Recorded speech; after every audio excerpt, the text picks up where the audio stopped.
मैं अब सीधे तौर पर ज्योतिष सर के पास में आ रहा हूँ और सुनना है मुझे कि यह जो अक्षर शब्दांश नहीं है, अब तो एक ब्रह्मांडीय व्यवस्था यह हो गया अक्षर शब्द। और गांधी के संदर्भ में देखते हैं कि आत्मबल के द्वारा प्रेम प्रेम पूर्वक आग्रह करना। 17 में गांधी चंपारण सत्याग्रह कर रहे हैं, उधर बोल्शेविक क्रांति हो रही है। गांधी की मजबूरी भी ज्योतिषर हो सकती है कि बिजनेसमैन थे, पूजा पाठ का सामान बेचते थे, कमजोर व्यक्ति होंगे, लड़ाई झगड़ा नहीं करना चाहते होंगे, क्योंकि यह बल की सत्याग्रह जो है शरीर की भाषा नहीं है, यह मन की भाषा है, आत्मा की भाषा है। गांधी जी की अपनी पृष्ठभूमि रही हो कि बड़े परिवार में पैदा हुए और लड़ नहीं सकते थे, भिड़ नहीं सकते थे, या मार्क्स के वर्ग संघर्ष के करीब नहीं जा सकते थे, इसलिए वर्ग समन्वय की बात की, अहिंसा की बात की, आत्मबल की बात की, तमाम प्रकार की बातें। अब गांधी के उन तमाम संदर्भों को लेकर के ये गांधी की मजबूरी थी। सत्याग्रह मतलब मजबूरी का नाम गांधी। सत्याग्रह क्या कमजोर व्यक्ति का लक्षण है या मजबूत व्यक्ति का लक्षण है या क्या है सत्याग्रह? सीधे तौर पर मैं ज्योति सर के पास में आना चाहता हूँ और आपकी किताब अगर काश होती तो आज दर्शकों को दिखाता कि कितनी मूल्यवान कृतियां भारतीय समाज में आपने दी है, लेकिन आज दुर्भाग्य है कि वह पुस्तक आपके पीछे रहती तो मुझे अच्छा लगता देखने में। ज्योतिष सर। सबसे पहले मैं आग्रह ये करूंगा कि जब हम अक्षर की बात करते हैं, ये समझने की जरूरत है पहले कि अक्षर की या शब्द की स्फीति न हो। किसी भी बात को कहने के क्रम में जब अनेक बहसों को और संदर्भों को जब सामने ले आते हैं तो चीजें गड़बड़ हो जाती हैं और सही बिंदु पर हम केंद्रित नहीं हो पाते। सबसे महत्वपूर्ण बात तो ये है। दूसरी बात मैं ये कहना चाहता हूं, और ये मेरा सिर्फ प्रस्ताव है, निवेदन है, मैं ये दावा नहीं करता कि जैसा मैं सोच रहा हूं ऐसा ही सोचना चाहिए, पर जहां तक मैं अनुमान कर सकता हूं वह यह है कि अक्षर, जैसा कि आपने बताया, वह है जिसका क्षय न हो, जिसका नाश न हो, जो निरंतर विद्यमान हो, जिसकी सत्ता को चुनौती न दी जा सके। तो गीता में एक श्लोक है अध्यात्म के अर्थ में, अक्षरम परमम ब्रह्मम स्वभावोध्यात्म उच्यते। अध्यात्म की परिभाषा देते हुए भगवान कृष्ण ने कहा है कि अक्षर ब्रह्म को परम मानते हुए अपने स्वभाव में जगत को स्थित करने की जो स्थिति है वही अध्यात्म है। तो हमारे यहाँ अध्यात्म धर्म का एक अंग है, वो पश्चिम की तरह एक फैशन नहीं है कि पश्चिम ने स्पिरिचुअलिटी नाम देकर अध्यात्म का भी को भी लांछित करने की चेष्टा की। इसको हम नहीं समझ पाते। तो इससे ये बात सिद्ध होती है कि अक्षर परम है, वो सर्वव्यापी सत्ता,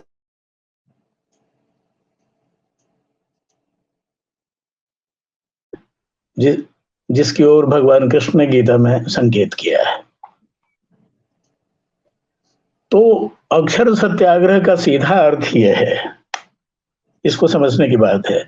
हम तमाम दूसरी निरर्थक बातों को यहाँ ले आना नहीं चाहते और यही हमारा ध्येय होना चाहिए कि अक्षर सत्याग्रह का अर्थ यह है कि कर्म से, वाणी से या लेखन से हम सतत सत्य का आग्रह करें।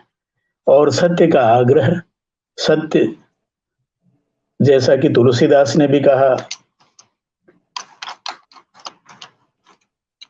कि धर्म न दूसर सत्य समाना, आगम निगम पुराण बखाना। तो सत्य ही धर्म है, सत्य ही ईश्वर है, सत्य ही ब्रह्मांड है, सत्य ही प्रेम है। और इस सत्य को गांधी कुछ अलग तरह से नहीं खोज रहे थे।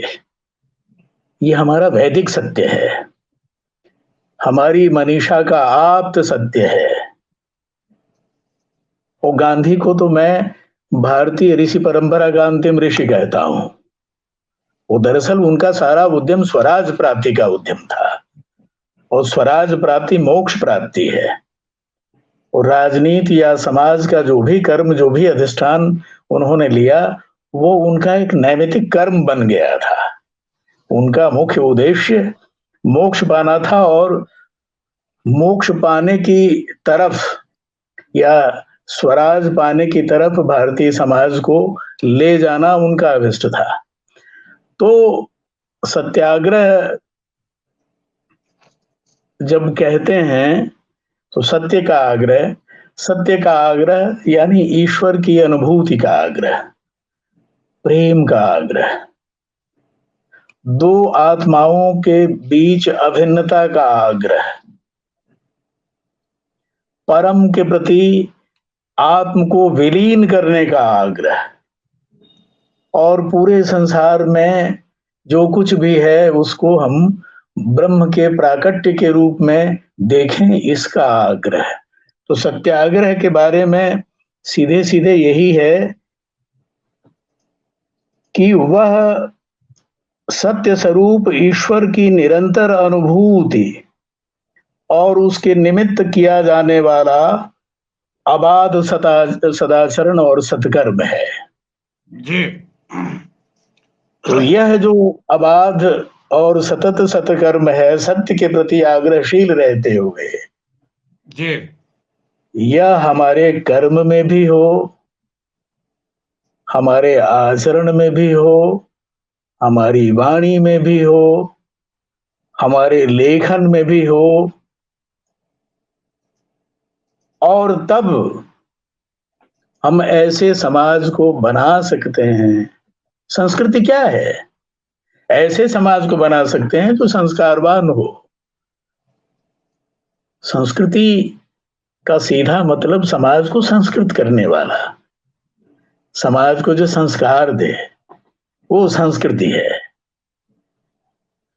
तो और जितनी कलाएं हैं या साहित्य है या जितने मानवीय उपागम हैं, जो संस्कृति के विभिन्न रूप हैं, वो व्यक्ति में अंतर्बोध पैदा करते हैं, वो सदाचरण की ओर ले जाते हैं, जीवन की क्षणभंगुरता को सामने ले आते हैं, और एक सत्व की, एक सत्य की, एक अनुभूति की, एक सतत आग्रह की बात करते हैं, उस तरफ इंगित करते हैं। अब हमारी दृष्टि उधर जाए न जाए, इसमें कलाओं का, इसमें विचारों का। जोशी सर, मैं फिर आपके पास आ रहा हूं।